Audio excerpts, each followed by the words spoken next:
स्वेच्छासेवी संगठन दि बेल रो women's club पक्षरु Puri बेलाभूमि रे आयोजित होईछि रज उत्सव 2024 झुमर।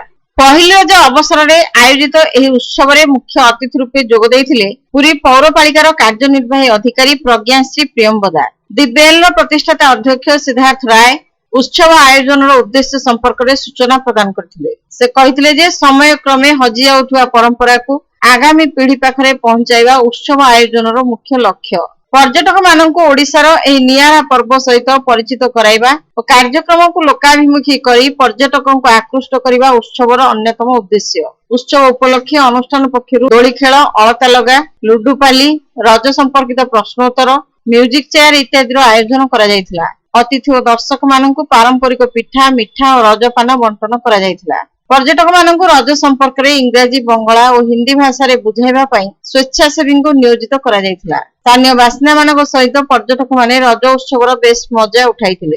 एही अवसर में पारंपरिक पिठा प्रस्तुत करी सुनाम अर्जन करिथिबा मो बौर स्वत्वाधिकारी श्रीमती बनप्रिया नायक को उत्सव में सम्मानित करा जायथिला। दि बेल वोमेन्स क्लब रो संपादिका राजलक्ष्मी दास, अर्थ संपादिका मिनती नायक, शांतिलता प्रधान, के सुभाषिनी, पार्वती राभा, नर्मदा महाकुड़, जिल्ली सेठी और बनिता दीक्षित प्रमुख उत्सव परिचालना करथिले।